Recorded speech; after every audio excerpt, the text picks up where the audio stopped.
In July 1943, nearly 6,000 tanks collided in the fields around Kursk in the largest armored battle ever fought. But the outcome was decided months before the first shot was fired, when Soviet spies handed Stalin the complete German battle plan. Germany needed a victory. After the catastrophic defeat at Stalingrad, Hitler authorized Operation Citadel as Germany's last major offensive in the east. The Kursk salient, a bulge protruding into German lines, offered the perfect target. Its shape allowed for a pincer movement that could encircle and destroy up to 5 Soviet armies in one decisive stroke. Germany assembled 900,000 troops, 2,700 tanks, and 2,000 aircraft for the assault. What German commanders didn't know was that Stalin had already read their plans in Moscow. While German commanders finalized Operation Citadel in secret, Stalin was reading their plans in Moscow.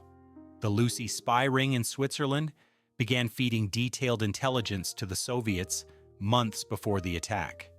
British intelligence added to the flow, sharing ultra-intercepts and tunny decrypts that revealed German intentions with stunning clarity. By April 1943, when Hitler officially authorized the operation, Soviet commanders knew the general plan for a double envelopment.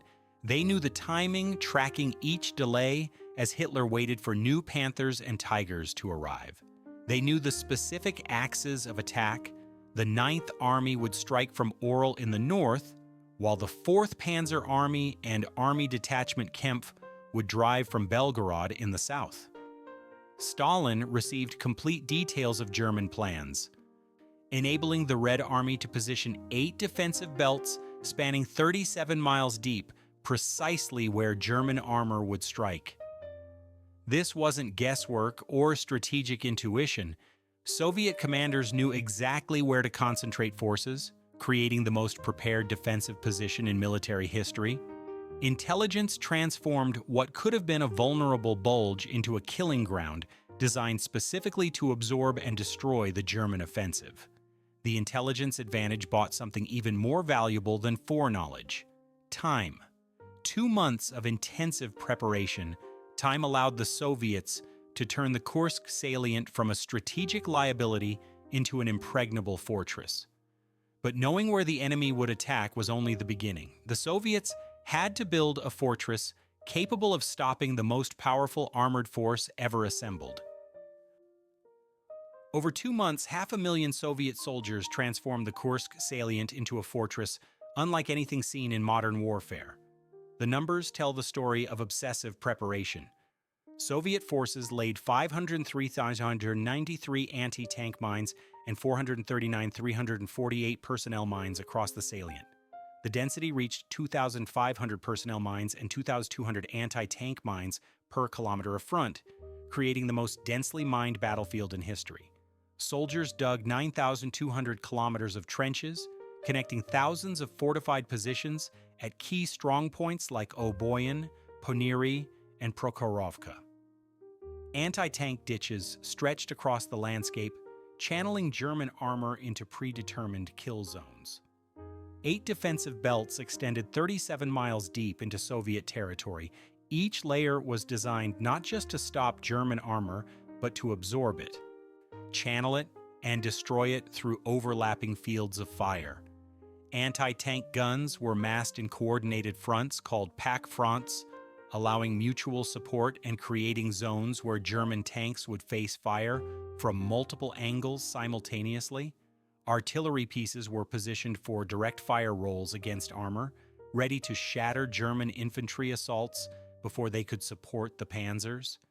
The Soviets concentrated massive material strength behind these defensive works. They positioned 20,000 artillery pieces and over 5,000 tanks across the salient, including 2,700 T-3476 and 700 heavily armored KV-1s. German forces would face this prepared defense with 2,700 tanks of their own, 146 Tigers, 200 Panthers, and over 1,000 Panzerfreus. Germany was bringing superior technology and veteran crews. The Soviets were bringing nearly double their armored strength, positioned in prepared defensive positions, waiting. On July 5, 1943, German panzers rolled forward into this prepared killing ground. The myth and reality of the largest tank battle in history were about to collide. July 12, 1943, at Prokhorovka, hundreds of tanks collided in the most concentrated armored combat ever fought. But the legend that followed obscured a bloodier, more complex reality. Prokhorovka has been called the largest tank battle in history. Cold War narratives claimed thousands of tanks clashed in a decisive Soviet victory. Modern research reveals a different story. Approximately 600 Soviet tanks, mainly T-34-76, faced roughly 300 German tanks, mostly Panzer Revues and Tigers with a few Panthers. Battles at Brody in 1941 and the Ardennes in 1944 actually involved larger numbers, but what Prokhorovka lacked in raw numbers, it made up for in unprecedented brutality and close-range violence. Soviet tank crews described the nerve-wracking wait as German artillery pounded their positions. Then came overwhelming noise and terror as they closed to extremely close range with German panzers. Soviet accounts recount firing at German tanks from distances so short that ramming became a viable tactic when ammunition ran out. Tank commander Alexander Berda led sacrificial charges that destroyed several German tanks before his own T-34 was disabled. This exemplified Soviet tactics at Prokhorovka: absorb German momentum through sheer aggression, accept terrible losses, and prevent breakthrough at any cost. German tankers experienced different chaos. Tiger commander Michael Wittmann achieved multiple kills, his 88mm gun destroying T-34s at ranges Soviet weapons couldn't match, but his Tiger was immobilized by a mine and forced to withdraw, illustrating how Soviet defenses neutralized German technical superiority through volume and preparation. German crews described disorientation in smoke and dust, the psychological toll of repeated Soviet counterattacks, and the shock of encountering T-34s at point-blank range where German armor advantages meant nothing. The tactical outcome was a costly stalemate. Soviet losses were far heavier than admitted during the Cold War. But the strategic result was what mattered. The German advance stopped. Elements of the 2 SS Panzer Corps had come within 5 kilometers of breakthrough, but Soviet reserves and the carnage at Prokhorovka ended German momentum. Prokhorovka was a tactical draw, but for Germany, a draw meant something far more catastrophic: the irreplaceable breaking of their armored elite. German panzers could destroy Soviet tanks at ranges Soviet guns couldn't match, but at Kursk, technical superiority collided with a reality Germany couldn't overcome. German forces achieved tactical successes that are often overlooked in simplified narratives. In both North and South, panzer divisions breached the first 3 Soviet defensive belts, inflicting heavy losses. In the South, German armor advanced to within 5 kilometers of Prokhorovka and came close to operational breakthrough. German engineering and breaching tactics were effective, clearing minefields under fire and punching through fortified positions. But attrition and Soviet defensive depth nullified every gain. Germany lost 300 to 400 tanks during the battle, compared to Soviet losses of 1,500 to 1,600 ward. On paper, this looks like a German tactical victory, but strategic asymmetry made these numbers meaningless. Soviet factories produced 1,300 T-34 tanks per month by July 1943. Germany couldn't match these replacement rates. Every Tiger lost was irreplaceable. Every veteran crew killed represented experience that couldn't be recreated in training schools.